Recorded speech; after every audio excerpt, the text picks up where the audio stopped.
Nenad Lazarevic, welcome to the show. Hey Ryan, how are you? What's going on? It's great to finally have you on. We've been trying to get this teed up for a little while, so I'm glad the stars managed to align and we were able to do this. Let's kick things off with something spicy. Is Google penalizing AI generated content in search results? This is a question, I think it goes back to March this year when the Google released this core update. It was actually content quality update. So the most, I think, direct answer to this question is that Google does not inherently penalize AI generated content, but rather it focuses on the quality and relevance of the content itself. That being said, in March, we tested many of these AI detection tools, such as Zero, GPT, GPT-0. Many of these tools. We were hoping that we can find some reliable tool that will tell us at least, like how to detect, if content is created by AI. I remember, like at the time, there was also an article. The guys tried to use, I think, one of these two that I've just mentioned to check if Declaration of Independence was created with AI, and it said that like basically it's being created by by AI. I don't know what Jefferson would say, on but I think he believed in he was in enlightenment, so.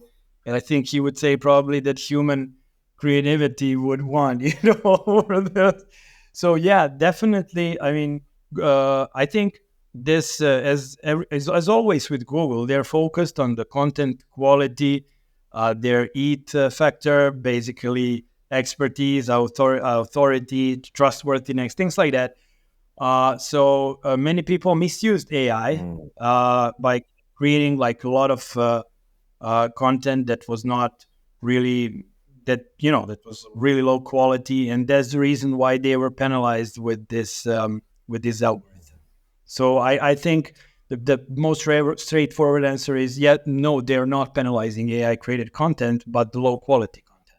Well, why don't we backtrack a little bit and talk about who you are and Insightful? So tell me, what is Insightful and who is it for?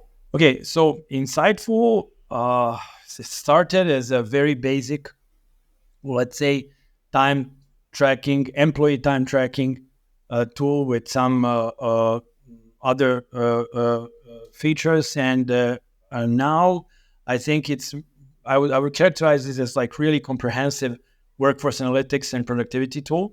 It has some key features. I think that the major five features, and also the major five, let's say, like things that are the most important are like employee monitoring, employee tracking. Basically tracks the employee activity. Time tracking, it automates the time and attendance.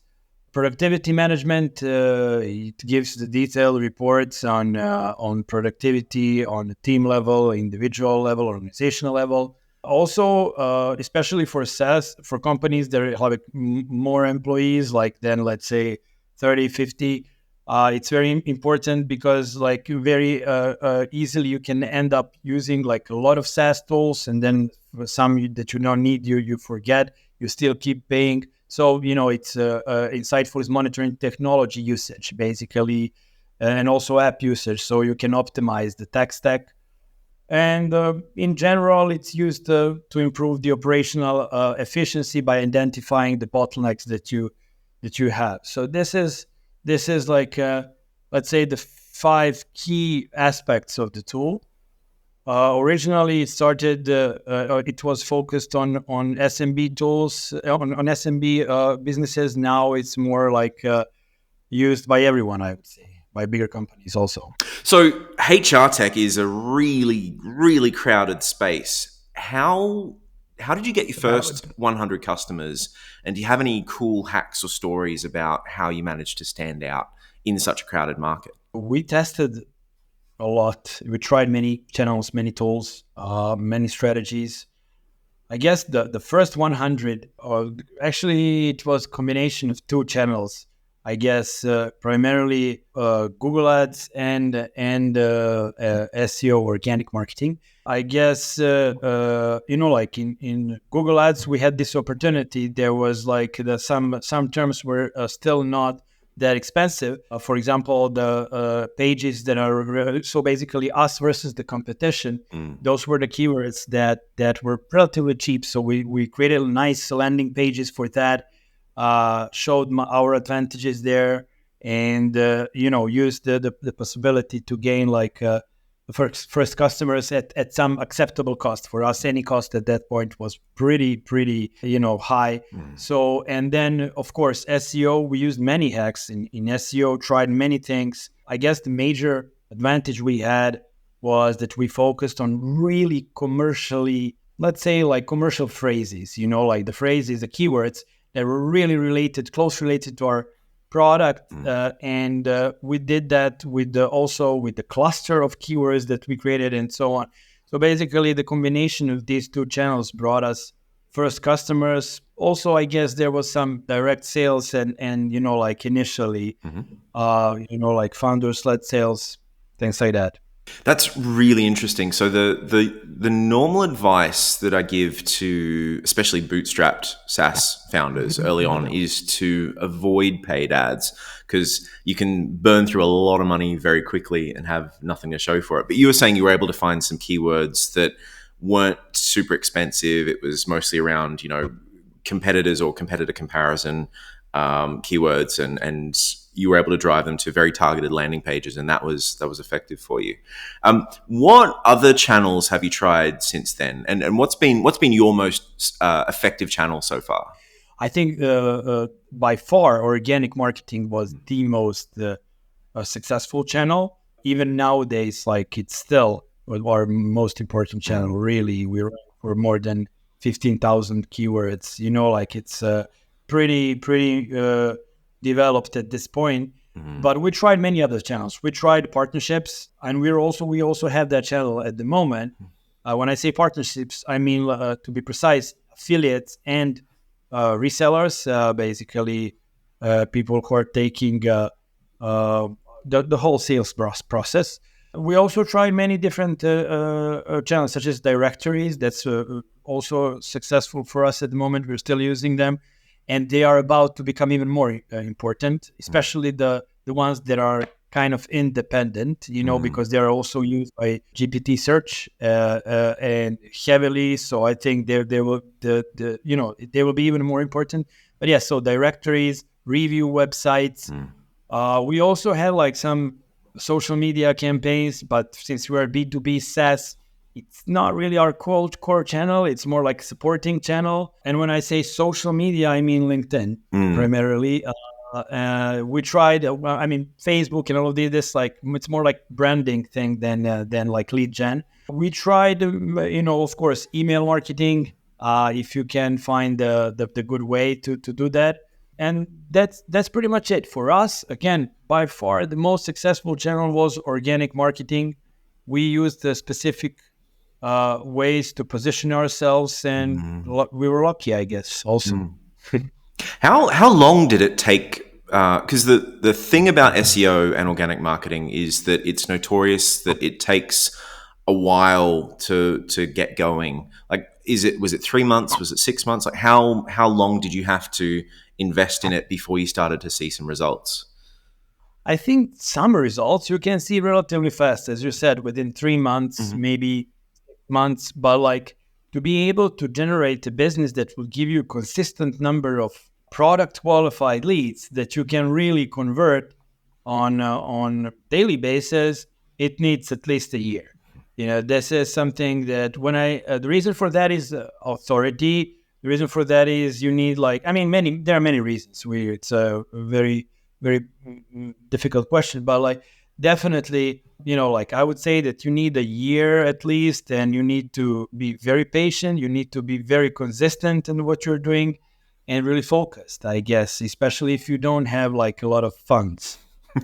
And when you say a year, is that one blog post a week, one blog post a day? How many links are you building to it? Like, can you sort of unpack that? Because obviously if you're creating less content and building fewer links to it, it's going to take you a lot longer, right? So for content, I mean, I think it depends. It really depends on many things, on your competition, on everything. But I guess like if we started with 3 blogs per week. We quantify. That's how we started. We created them based on long tail keywords. They were all from the cluster that was commercially closest to our product. So I would, for example, I would rather target employee time tracking software pricing keyword than targeting, time tracker keyword. That's one example, but definitely they were really focused. And so basically I'd say, like you need to know what you're doing exactly to be able to, and also you need to experiment. Maybe there is for example, we thought that time tracking initially was our market. Time tracking was like, perceived as the closest niche to us.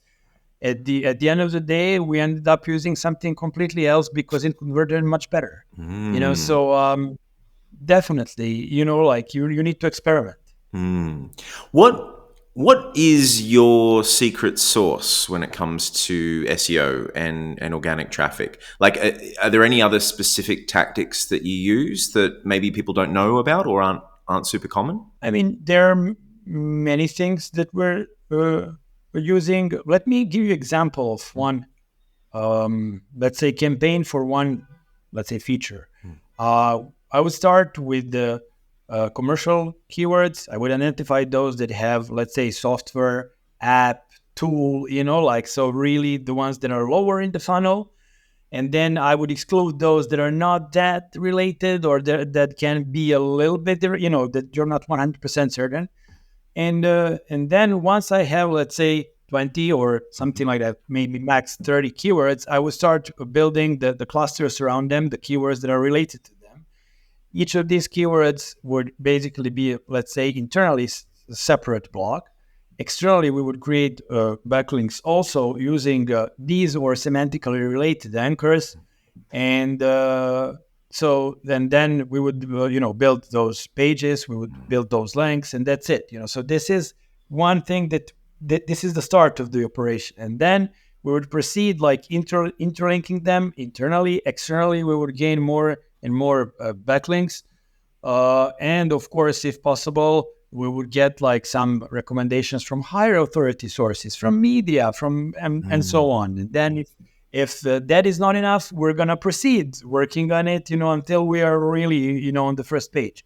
So there's not like, I wouldn't say there's a secret sauce, but also there are some like, I think with SEO, it's like the details are the most important. How do you create this page? For example, you can create a page that is, fantastically describing your product.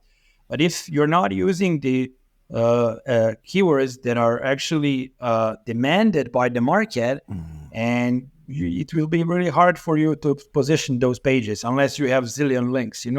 So it's you need to know what you're doing. I think throughout the process we use a very thorough keyword research.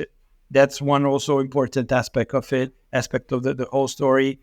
And we try to learn from mistakes, and also we are very flexible, meaning that if backlinks are important now, internal backlinks, maybe tomorrow they won't be important. We'll change the strategy. We'll be very flexible. So just to clarify, for anyone who's watching or listening that is dipping their toes in the water of SEO for the first time, what are the major mistakes that people often make when it comes to SEO?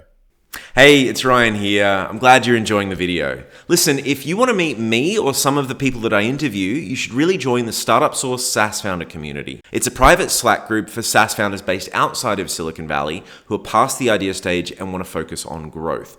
About 30% of our members are doing over $1 million a year in revenue, so it's a pretty high caliber group. You'll get access to regular mastermind calls and workshops, and every week we share exclusive marketing tactics and resources that you can use to grow your business faster.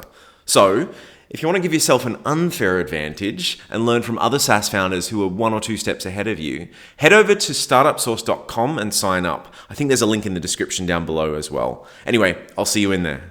Well, I mean, especially in initial phases, the major, I would say that many people would try to be too commercial initially. Like you plan everything. You start, let's say, building the text that are only SEO with only an SEO in mind. You need like to contribute the value. You need to focus on product. Like SEO is a thing that's, I would say, important, of course, for promotional reasons. But you need to focus on your product, really, on your end user. That's like one common mistake. So even if sometimes you're successful with SEO, but you fail with your with other things, and then so that's one mistake. The other mistake, people don't build authority. They don't focus on authority. They don't focus on getting backlinks from high authority sources. They don't focus on media, press releases, things like that. They focus only on like buying tons of backlinks, and like that's especially initially very dangerous strategy until like you have some kind of trust, like in so I guess that's another mistake that's very common. I mean, generally people make many mistakes, but if they, as many, I think that's good. If you make mistakes, like as many of them as you learn, so that's it. And when it comes to getting the authority, those high authority backlinks from media, from stuff like that, how do you do it? Well, there are many ways. One of the ways would be basically to try to perform an outreach. That would be one. There are some really nice tools, such as Prowly, for example, where you can have Prowly is a tool by SEMrush. Basically, by using this tool, you can find the direct contact details of the like from the major media sources, and then you can give them exclusive. Like something that, for example, we just released a report on the how important is like not to be distracted while working, because on average person who is distracted like even once anybody needs like more than 20 minutes until they can proceed working, like so the costs of these distractions is enormous. And so basically the focus at work was the subject of this, and it was accepted by many big media websites. And I think that that's one approach. There are many others, like using other tools. I mean, it's a very very long story, but like, yeah, this is, for example, one. It's not something that's like illegal or something like that. It's very, like you just need to give them a good story, and they will and be also a little bit smarter than others, find something that's a little bit unique and that they want to use. So that's I guess that's one of the answers. There are many others. Many people would create partnerships. So you want to go through co-marketing efforts with, let's say, some bigger guys than you, assuming you have the like common interest there. We did it initially with several platforms. So we would together sponsor let's say posts and many things together. So we have also, we would post them to our audience and the other way around. I think that's also a good way to start, and you don't need money for any of these two. And just like, it's more like hard work and persistence, that you need for this. Of course, you can always buy media, like post or something like that, but it will cost you a lot of money. We're talking about, several thousands of dollars if it's like, let's say, above, 90 authority. So, I guess if you already have like a lot of money, then it's a much easier game. I love this stuff because a lot of the times people think I just need to spend lots of money on ads, but there's all these marketing tactics that you can use. If you're just a little bit clever about it and a little bit smart about it, you can, like, there's real opportunity there.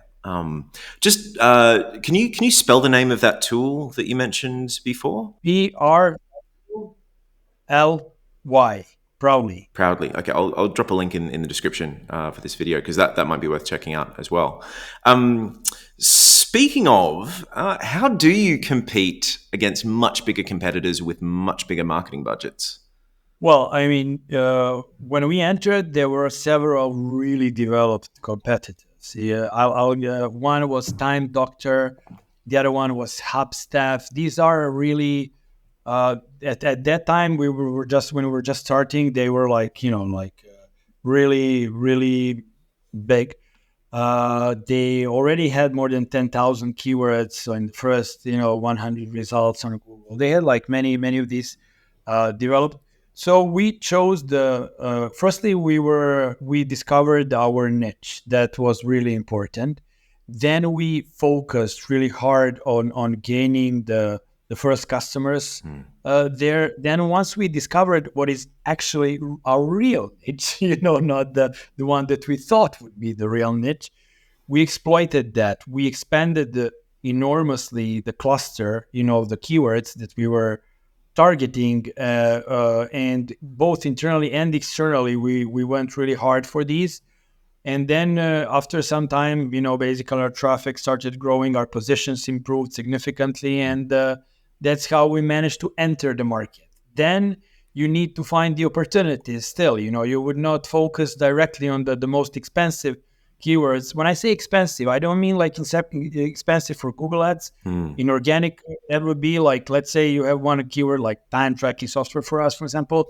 For this tool, if I don't build like links on a regular basis, our ranking will drop. So I need to maintain it all the time. You need to maintain those keywords. That's one of the big secrets also. So once you know which keywords, but you have to focus on, and for that you also need to have great tracking. That's another thing, like by using other tools, but that's another thing.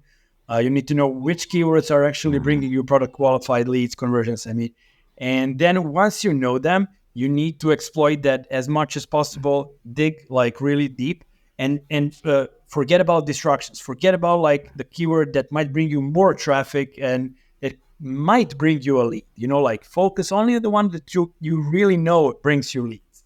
And stay as long as possible there until you gain more funds to explore more. And that's how you basically build the whole strategy. Later on, you can build new features as you grow. You will, for example, now we have some insider threat detection tools, something that's like not really our core market, but we're moving into that market. It's more like security feature. So, this is basically how you grow against much bigger guys. I guess focus is the key there, and also focus on those things that are lower, where you have like the transactional intent, with the keywords that have also high probability, where you can stay for a little bit longer time, not the most expensive ones. If you see that keyword costs like $20 per click, I guess it's like that's like already indication of competition, regardless of anything else. So I would maybe initially avoid that one and come back to that keyword once you're really stronger, like in better position, and that's it. So it's not just a case of you write some blog content, you build some links to it, and then you're done. You move on to the next thing. You've actually got to work at it to maintain that ranking, or you risk losing it. You've got to there's an ongoing cost associated with maintaining a ranking for that particular keyword. Is that correct? We have many batches of keywords. One batch is I call it defensive keywords. These are the ones that we will defend forever.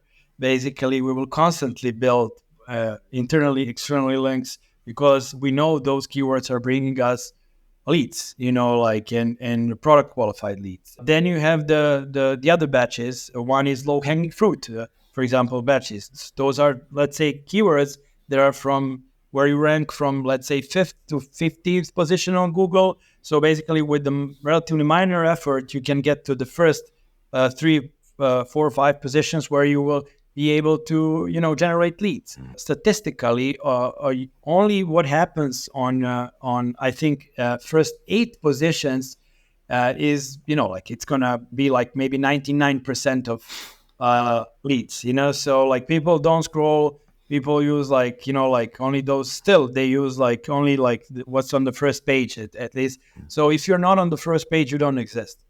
And that's it.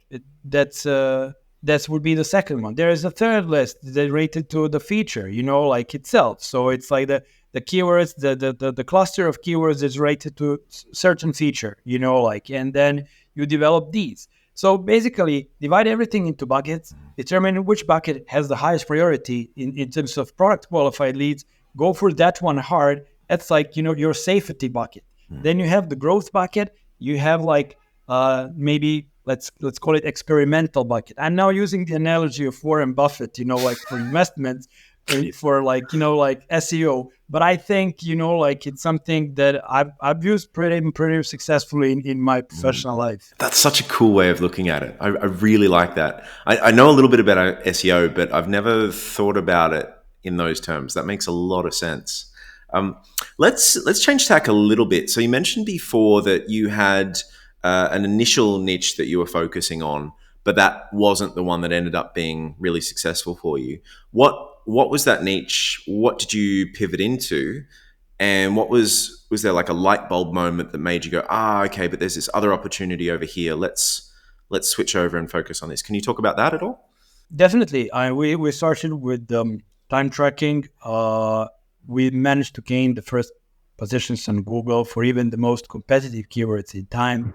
We managed to get leads, but we never managed to translate them into customers. And even if we did, they would not be our ideal, ICP. So, like, then we're, if you look at the market, especially nowadays it's many different, it's really time tracking niche is really big. You have thousands of competitors there. You have tools that they're almost free, like where they're using freemium model. You have companies that have like much smaller prices than ours, but they're giving you just basic, set of features. So basically, what we realize that we cannot compete in that market. That it doesn't bring the people who are really interested in depth into the work process. They were more interested in only measuring the time on project, individual basis. Maybe there was some percentage of them that really wanted to catch if somebody is slacking all the time or something like that. But there were not really the best match for us. So although SEO wise we were successful in terms of sales, the whole thing failed. So I consider it to be like, the great way of learning new things.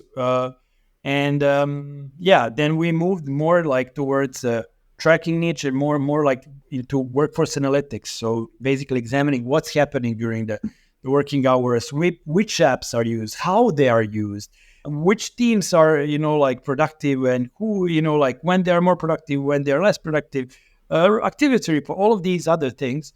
And once we went to these niches, we, although it was like, if you look at the volumes, it's a much smaller niche, but it brings us the customer who is buying and who is staying with us. I'm just now talking about the lead gen aspects, but there are many other aspects. We did many improvements on our sales process. Also, we decreased churn. Like one of the major things that people forget to, it's one of the basic things, like many people forget about, is actually you need to where it's much easier to keep the customer than to get new one. So, or even like to cross sell and upsell to the existing one than to get the new one. And then, so it's, like this is how we did it. This was the process. I don't know, many times we would make mistakes, like we would test some market that's not really even our core thing, but then you might discover very interesting things, like for us, I'll give you another example. Industry, you can target certain industries with industry-related keywords. And, in some industries, you might completely fail. And in others, you could be useful. For us, that was like, and later on, if you think that's rational, but like, we had certain success with BPOs, companies overseas, for example. Like these companies, they work with people who are in different time zones. they don't have like any clue of what's going on, let's say Mm. in I don't know, in India, for example, Hmm. like in the countries. So our tool is very practical for them, and for us that specific industry works relatively well. That's such an interesting point because like people talk about pivoting their business, but very rarely do we talk about the decision making framework that helps you decide what to pivot into. Like I know people that pivot based on customer feedback. They've got a lot of people asking, "Hey, does it do this? Does it do this? It'd be really useful if it did this other thing." So they pivot the business. I know people who look at marketing opportunities. They might even look at keyword search volume or the cost of paid keywords and like right there's it's really hard to acquire customers here, but it looks like there's an opportunity over here. We could get some traffic really cheaply. Let's pivot the business in that direction. And then I know other people that are maybe similar to your situation where there's a lot of competition. It's kind of not a race to the bottom, but there's a lot of competitors that are giving so much away for such a small amount of money or for free. It's really difficult to build a profitable business in that space. So they go looking for customers with deeper pockets, or they move up market, or they solve a problem that's a little bit more complex and a little bit people are willing to spend more money to solve it. So it's really interesting the kind of decisions that how people decide what to pivot into. It's not as straightforward as just we had a business over here and we saw this other opportunity, so we changed over. There's a how do you decide what to change into is super interesting. Do you have any thoughts on that? I have many before insightful. I have many other experiences where I've made mistake because like I listen to customers. This is like everybody's telling you this, like listen to customers, and then you have like a big customer. Like they say, yeah, if you just had this feature, like if you just build it, you would do this and that, you would be. Then you start thinking, I might attract like bigger guys like these guys, so I'm gonna make a lot of success with this, a lot of money. But like you then spend like enormous amounts of hours with developers who develop the feature, and you realize, yeah, but this guy is a little bit unique. Maybe we're good for them, but this cannot be sold. I cannot sell this to others. And then like basically what I realized later was that I allowed them to derail me completely from my direction, like from where I was supposed to go. And then like, so this goes to the first point that you made, basically, to people who listen to customers. I think you should have your direction, like, and you should be really careful which customers you listen to. Mm, I mean, like, and plus you need to take into consideration the investment, and mm, no matter how great it sounds like in initially, you might make a mistake that would cost you even your business. mm. So like I think listening, for example, to customers always is not maybe the best path.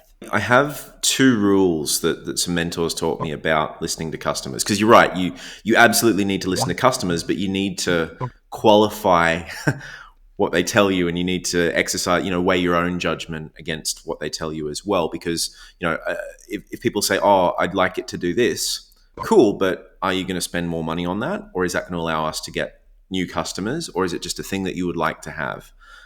If it's a thing that you would like to have, is it going to prevent you from churning? Like tying it to an actual business metric that you're gunning for is really important. But the two rules that a mentor taught me was, so the first one is this: if one person gives you some feedback, it's an opinion.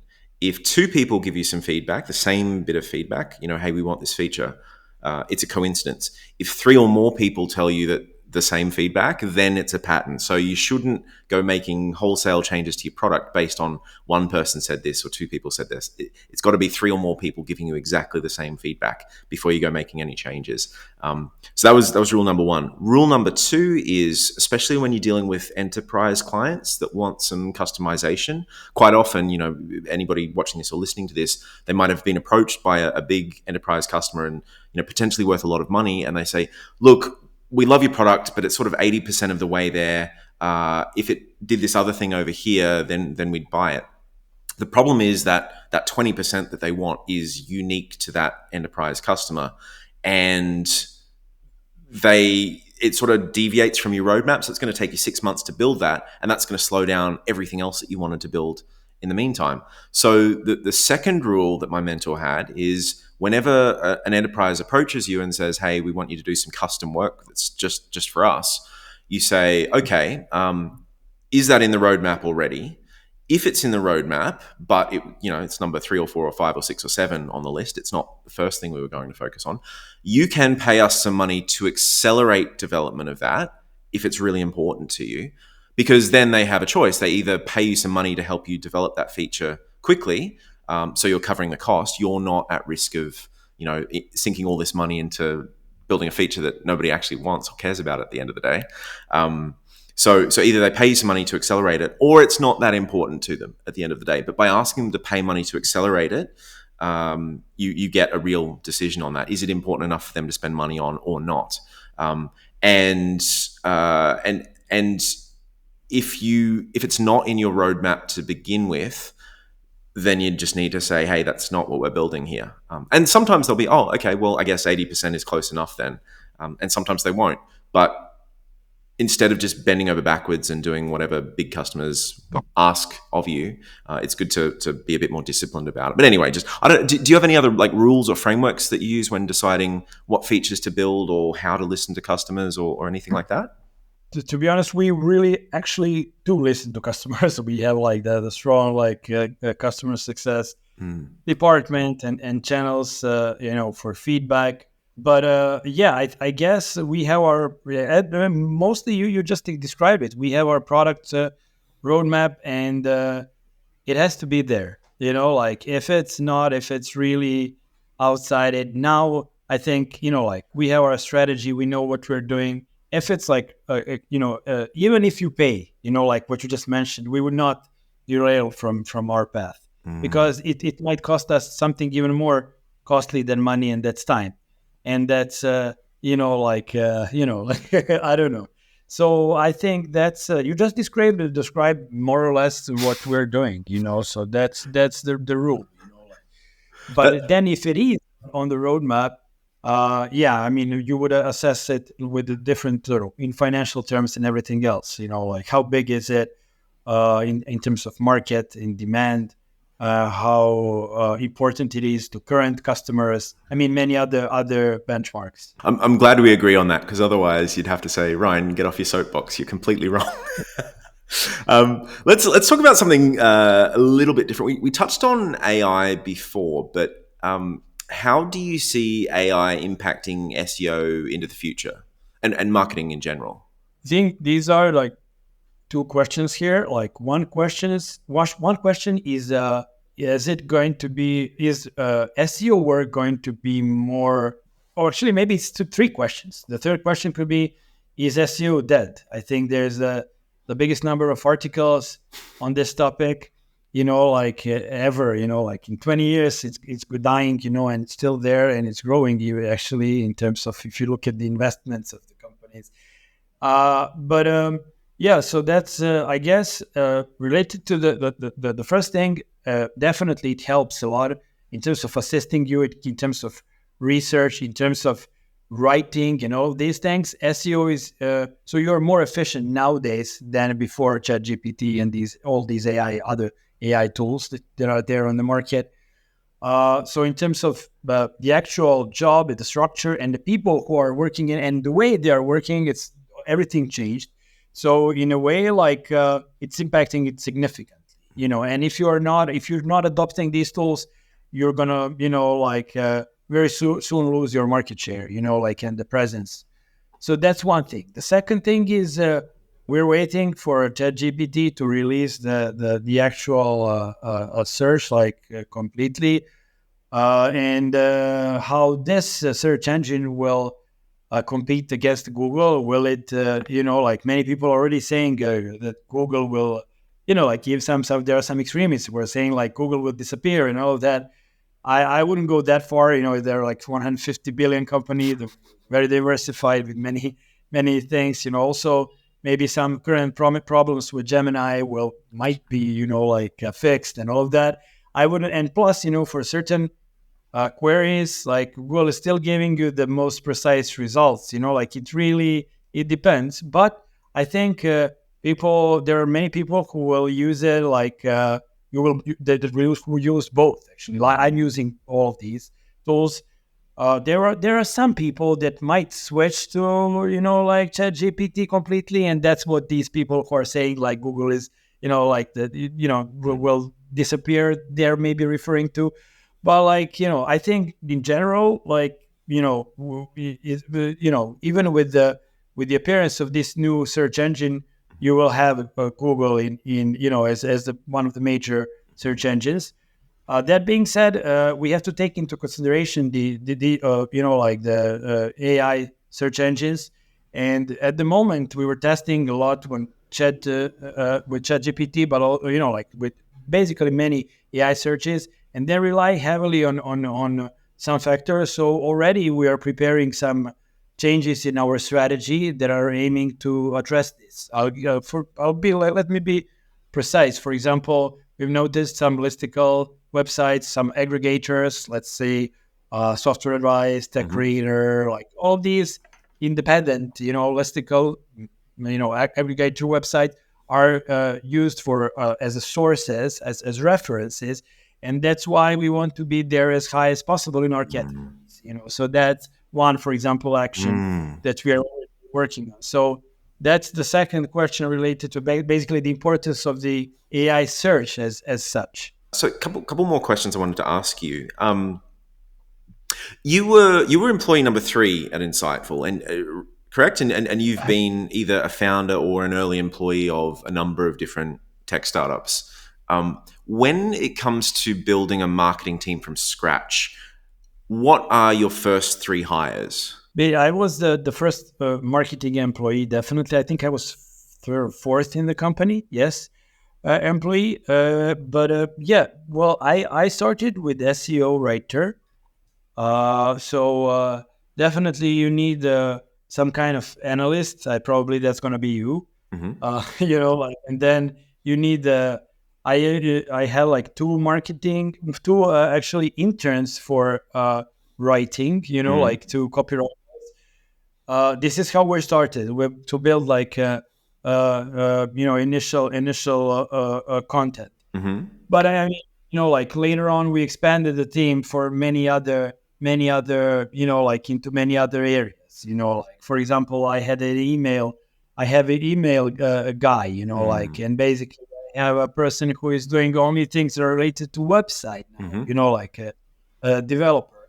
I have a person who is covering basically external posts, link building, things like that. I have a person who is in charge of web design and all of these things, but like only from website perspective. I'm not talking about app now and the product. I mean, many others. So how we started basically with 3 people, like 2 junior content writers. They were not even like they were like really interns. And luckily, one of them had a project management, not like really skills, but she was like really, how would I sell? She really liked those things. So, like for us, that's how we started using all of these project management tools in time. And like she helped me organize the team. So I have to say that's how we started. So we have like just 2 copywriters, and you had me, and I was playing many roles, analyst, like relationship builder, like basically the guy who is talking to everyone. Like initially it was like kind of PR, whatever, how you want to call this. Many other roles, like, so that's how I started, like in the other companies, it was more or less similar. And I don't know, I mean, these junior copywriters, they start with the initial content, you gain the initial traction. Maybe later on, and in most of the cases that I worked on later on, you might improve that content. Like it might not be, like when you go, let's say after 2 years, you go back, you look backwards, and you're like, oh, this blog really is not really something that I like. But that blog, ranked pretty high, so you might rewrite it and try to regain the positions, and I don't know. So that's it. That's how we started. So first two were content writers, and they could be quite junior. You said, and I think you touched on just get the content out there. You can always go back and rewrite it and improve the quality later on if need be. But start with two content writers. What was number three, or does that change based on the business? It really depends, really. But for us, it was like one of these girls became, let's call her, like, I don't know what was her official title at the time, head of content or something like that. She became like a senior project manager for copywriters, like, so we employed more, like, then she was like, I was there performing more like a growth hacking, role, and she was into like managing these people and, like implement all of these strategies. Luckily, some of these worked really well. So since I came, I guess we have like pretty nice growth, like it's never enough, like, but I mean, I think we were pretty good. And do you have any hiring hacks or tips for finding these junior copywriters? Because there are a lot of copywriters and content writers out there who are not very good, shall we say? There's lots of nasty ways of phrasing it, but there are plenty of content writers that aren't very good. And especially when you're hiring juniors that don't have an extensive work history, like what do you look for when you're interviewing these people that makes you say, "Yep, that's the one I want to hire"? Well, we have usually two tests. The first test is like article that they have to write. We can also compensate for that article. And this article is on some topic that's really related to our business. So we go through it. We are looking for many things, like from SEO perspective, of course, the usage of keywords, and many other things, technical things. For example, you need like a keyword in the title, in the first paragraph. I mean, you can go even further, but like you don't expect that from the junior guys. And so that's from the SEO perspective. From a contextual perspective, you want their article to be, like done in the best possible way, like to have the correct grammar, to have like the best, to basically refer to the most, that's also a test of if they can perceive what are the biggest pains for our customer. So they can point basically the most important things for our customers. So that's another thing that we're looking for. I mean, we were lucky, I guess, on every time we announced that we were hiring people. Many people would apply, but you're right. It's really hard to find the right people. This process at the moment is a little bit different because we allow them to use ChatGPT. And I don't care if they use AI or not. Like, but at the end of the day, if we have fluffy content, which is like 2,000 words of nothing, then we don't want to proceed like even talking to them because that's like we can create that without them. But yeah, we allow them also to use ChatGPT. In the second round, we have like only a few candidates. Then you go deeper. You give them more specific tasks. You give them something that's really mimicking the real world scenario. You would give them an article. Let's say we're building new feature. These are the pains, and then they would develop the articles, and they would also try to promote our product within it. Like in blogs, our blogs are mostly informative, but like I think too much even. We should be more commercial. Like I guess. But yeah, I mean, at least you're looking for somebody who has like the capacity to write commercially. So that's it. That's maybe the third aspect that I didn't mention. That's awesome. And how when you've got a marketing budget, how do you think about how much of that marketing budget do I spend on people and salaries, and how much of that marketing budget do I spend on tools or media or traffic or other stuff besides salaries? Do you have any rules or ratios or anything that you work with? I think, number wise, that would be maybe 40 to 50% of salaries, 10% tools, apps, things like that. And then maybe 40 or 50% depends like on performance related, on campaigns, that's, like maybe I think that's healthy mix. it depends a lot, like in on your stage, like of development. Now we're looking for really senior people, like people who you need to pay more. So you might be willing to pay more now than initially. This is also a question for a CEO, like and because I think he has the pivotal role for budgets. But like this as a in marketing department, maybe these would be the numbers, like Mm. something like. That makes a lot of sense. And maybe it depends a bit on the channels that you're focusing on too. So if you're focusing on SEO and content, you're going to need a lot more people. If you're focusing on paid ads, maybe spend more money on media and less money on people. Or do you think it remains fairly consistent with that sort of 40 to 50% on people, 10% on tools, and the rest on campaigns? That's it. Mm. That's the rule of thumb. That's what I don't know, Mm. but it really depends again on the stages. Initially we've spent much more into ads Mm. and like because we needed to find firstly our niche, we needed to grow. Luckily, and this is also for any new founder, we were backed by investors, so we were Mm. able to afford something like that. Like if you are financing, if you're bootstrapping completely, you need to be like really precise, and then this can be much more dangerous task for you. Like but I'm not saying that we misused money from our like stakeholders, but that we had the possibility to experiment more Mm. and learn faster than somebody who was not in that position. That's right. If you've if you've only got one bullet left, you've got to you've got to make it count, right? Whereas if you've got a few more chances, you can afford to experiment on a lot of other things at the same time and learn a lot faster. That's one advantage of funding that I don't think enough people talk about. Really interesting insight there.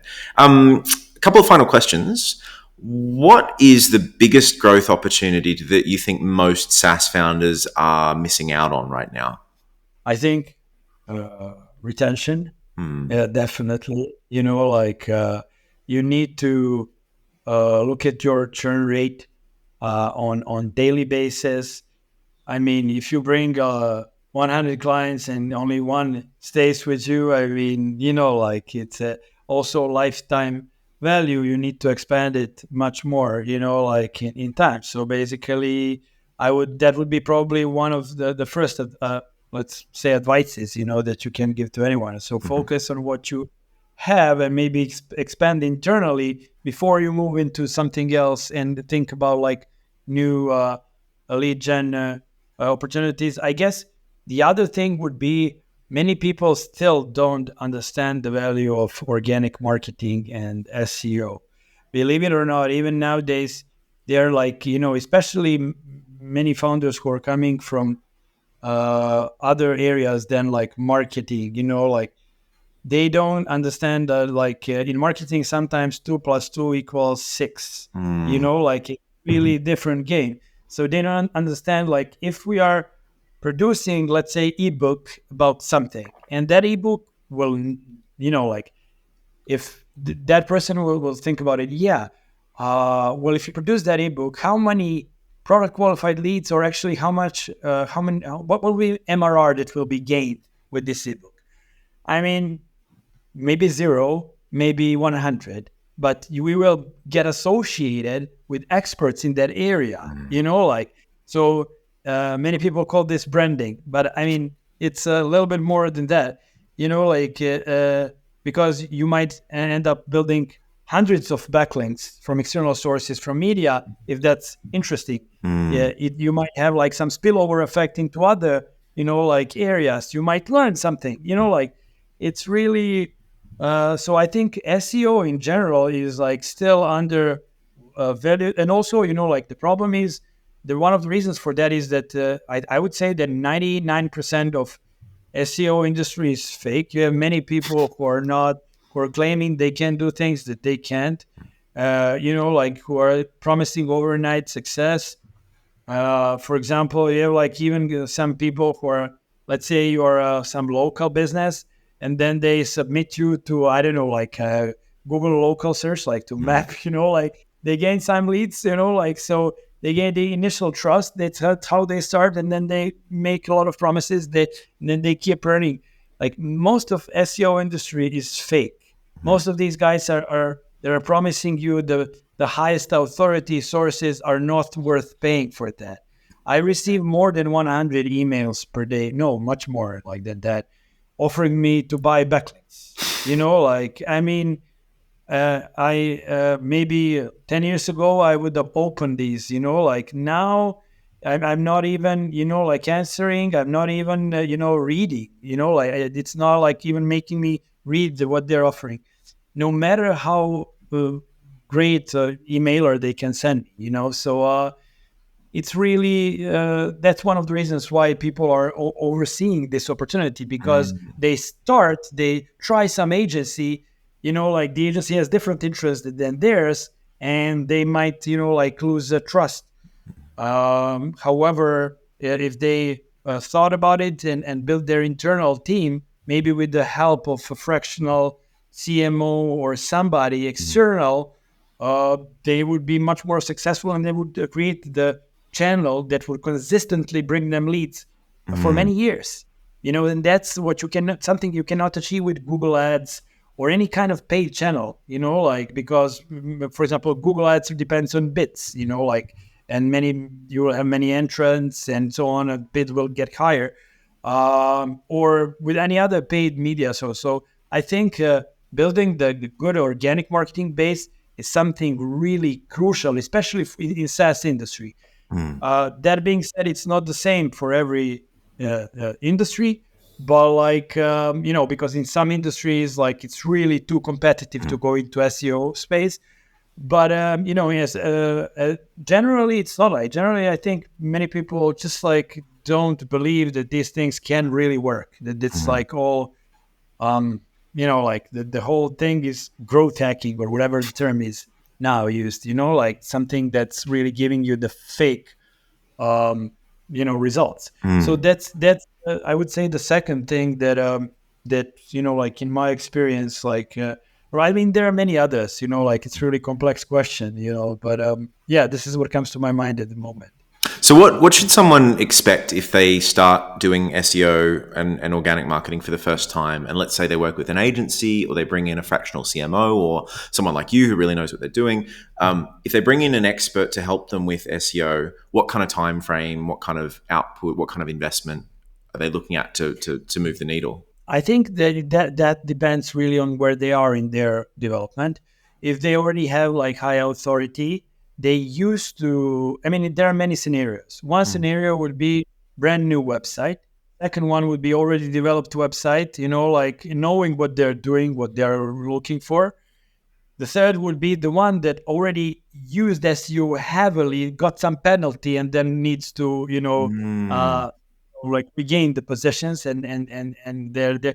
So in the first scenario where you have like the initial, in the initial stage, I guess these guys need to focus on customer pains, build the content that resonates with their customers, bring the traction, bring the leads. That's the only task there, like no need for anything sophisticated.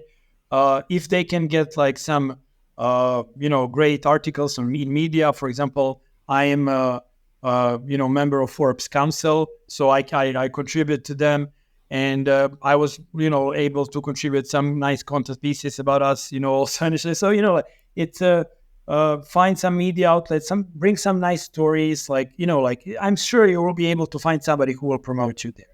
That's the initial stage. If they have really developed business, they have budgets, they know what they're doing, I would then dedicate a certain amount of budget to like testing, like like smaller part, and this testing would the outcome of this testing would be these are conversional keywords, the ones that have really transactional value for us, that we want to be within top 3, top 5 results on Google. And then I would start working this, with the rest of the budget, let's say 10% into research, 90% into execution. Then I would build the landing pages that I want to optimize for and the content around them. So internally and externally, I would build a lot of blogs with the keywords that are related to it and all of that. Externally, a lot of guest posts, a lot of link insertions, if possible, within the sources that are related to it, that are already successful, ideally, that are already ranking on Google, even better. And then for that, I would,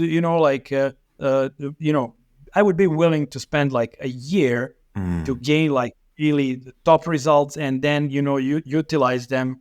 For these like major keywords, I would utilize them then in years. I mean, you can use these for many years and get like a lot of value out of these. In the second stage, I would create more clusters around these things that work and cover those. Then you are talking about like much bigger game, and the game bringing you even more money, because you know exactly what you're doing. And then if you're at enterprise level, there is within this in this use case, then you can even go furthermore by building like even optimizing the external sources. This is the game where we are in which we are in at the moment. So I don't want only my website and my blog to rank high. I also want for your blog to rank high because you're referring to me.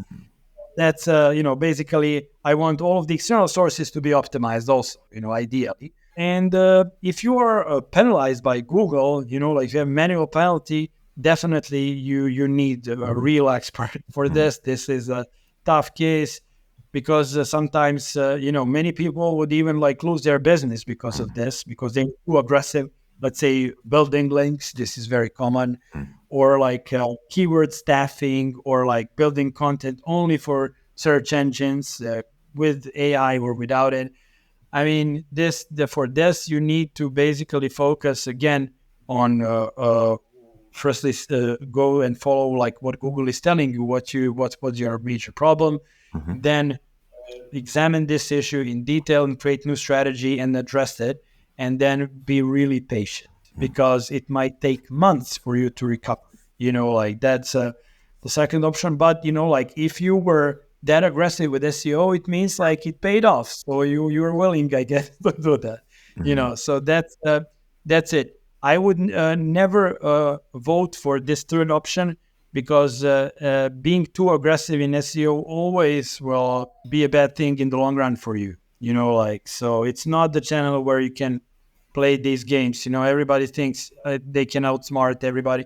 It's like I would consider it as a marathon, really. Like it's a long game. Nenad, are there any tools or books or resources that you would recommend? Well, the first thing that I would recommend is to always experiment. That's the most important thing, and learn from your knowledge. From tools, I mean, we're using more or less most of the industry, SEO industry, is using similar tools. Like for SEO, Ahrefs, SEMrush, of course, Google Analytics, Google Search Console. You need like some kind of tool for tracking. So let's say Looker Studio, like that's like a good one to connect to your HubSpot. HubSpot also, of course, you need like some kind of CRM. I mean, these are all basic tools that everybody is using, but you need to connect them in a meaningful way. So you have a dashboard which can automatically tell you what you're doing, the performance of each marketing channel. So this is related to tools. Related to books, I don't know. I'm following more like blogs. So for example, Neil Patel's blog on everyday basis. I didn't Backlinko. I mean, there are many search engine land. I mean, there are many of these like tools. SEO Moz, I forgot, like Rand Fishkin, like the legendary guy. I was following him like 15 years ago. I still follow him. Well, like he's back now with some interesting stories. This morning I saw like really interesting post on AI search and things like that. So definitely Moz Core, for example, for authority of the website, I'm still, believe it or not, using Moz Core, like their measure. Although it's like it has like much less components than many other tools, really good. It proved to me that it's really great tool to assess the strength of a certain backlink, like also important measure for backlink spam score, but that's another story, like many.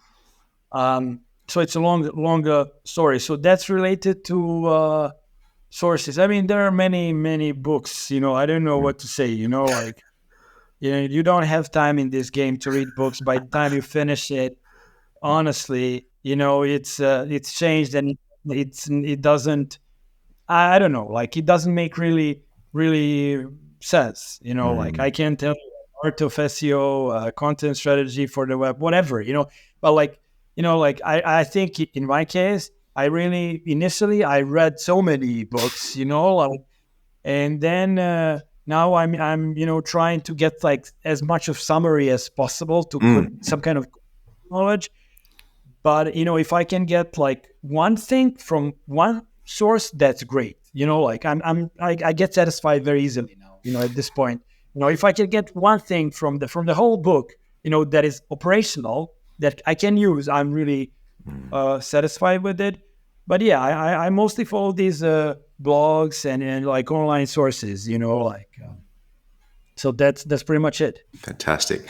And if anyone wants to get in touch with you, what's the best way to contact you, and how can you help them?